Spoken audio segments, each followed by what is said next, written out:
پاکستان کو انڈیا سے زیادہ عمران خان کے بیٹوں سے خطرہ ہے، جو یہاں آنے سے پہلے امریکہ میں انسانی حقوق کا مقدمہ پیش کرتے ہوئے آئیں گے اور پھر پاکستان آ کر عمران خان کی دی ہوئی کال پر ملک احتجاج میں حصہ لیں گے۔ عمران خان کے بیٹوں کے ساتھ ظاہر ہے کہ برطانوی پریس ہوگی، برطانوی ایمبیسی کی بھی اس پر نظر ہوگی۔ آپ کو یاد ہوگا کہ گزشتہ سال ایک رکن پارلیمنٹ نے خط لکھ کر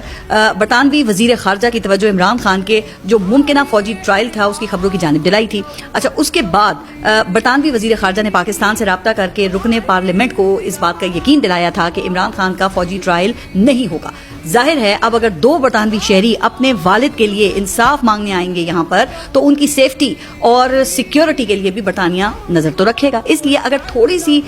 ڈیل بھی دی گئی تو اس بات کا امکان موجود ہے کہ عمران خان کے بیٹے کراؤڈ پل کرنے میں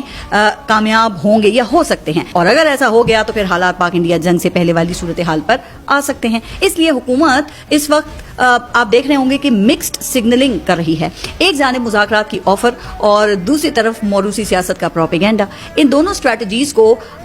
ذرا باری باری دیکھ لیتے ہیں۔ پہلے حکومتی رد عمل تو رانا ثناء اللہ جہاں بہت کچھ کہہ رہے ہیں وہاں پر ان کی طرف سے یہ بھی کہا گیا ہے کہ سلیمان اور قاسم کو اول تو پاکستان کا ویزا ہی نہیں دیا جائے گا، لیکن اگر پھر بھی وہ کسی طرح آنے میں کامیاب ہو گئے تو آتے ہی گرفتار کر لیا جائے گا۔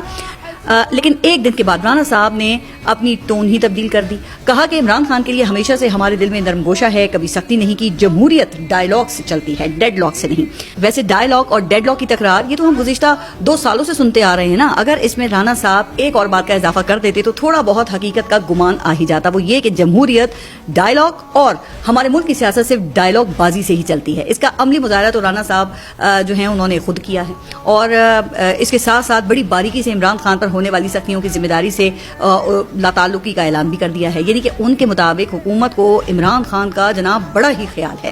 لیکن ان کے ساتھ جو کچھ ہو رہا ہے اس میں حکومت کا کوئی دخل نہیں ہے۔ اب دوسرے الفاظ میں انہوں نے یہ اعتراف کیا ہے کہ پنڈی کی جیل میں پنڈی والوں کا ہی اختیار چلتا ہے۔ اچھا، ابھی ایک دن ہوا ہے کہ عمران خان نے ایکس پوسٹ میں اپنے ساتھ ہونے والی سختیوں کا ذکر کیا ہے، اور ان کی طرف سے یہ کہا گیا کہ نیلسن منڈیلا اور گاندھی تک کو دیگر قیدیوں سے ملنے، کتابیں پڑھنے اور کتابیں لکھنے کی اجازت تھی، جبکہ میں ایک ایسی قید کاٹ رہا ہوں جہاں روزانہ 22 گھنٹے مجھے 6x8 کے سیل میں بند رکھا جاتا ہے، پولیس اہلکار تک کو مجھ سے بات کرنے کی اجازت نہیں ہے، 6 ماہ سے کتابیں بند ہیں، بچوں سے بات نہیں کرائی جاتی، وکلا اور ساتھی نہیں مل سکتے، اہل خانہ کو اکثر روک لیا جاتا ہے، 10 ماہ سے ذاتی ڈاکٹر سے معائنہ نہیں کرایا ہے، بشرا بی بی کو بھی بدترین حالات میں قید تنہائی میں رکھا ہوا ہے۔ پھر اس کے بعد عمران خان نے اس کی ذمہ داری کا تعین بھی کیا ہے اور حکومت کو بھی اس میں شامل کیا ہے۔ انہوں نے یہ کہا کہ میرے ساتھ ہونے والے سلوک کے پیچھے اسٹیبلشمنٹ اور اس کے بغل بچوں کا ہاتھ ہے۔ اب اس پر حکومت کو تو یہ چاہیے نا کہ وہ بغلے بجانے کے بجائے کھل کر اس بات کی وضاحت کریں، کیونکہ حکومت کی جانب سے رانا ثناء اللہ نے ایک بار پھر اپنی جو آفر ہے اس کو دہرایا ہے اور کہا ہے کہ اگر ہم مفاہمت کے لیے تیار ہیں تو پھر مزاحمت کی ضرورت نہیں ہے، آئیں بات کریں، معاشی ترقی کے لیے چند سال کی قربانی دیں اور پھر سب ٹھیک۔ اب حکومت والے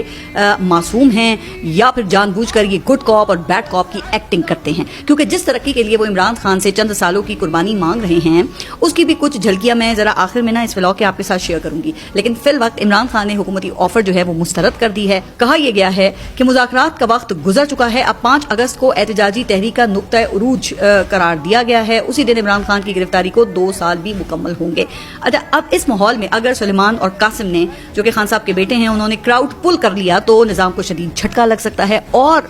اگر ایسا ہو گیا تو اس سے امریکہ کی موجودہ پوزیشن جو ہے اس پر بھی اثر پڑ سکتا ہے۔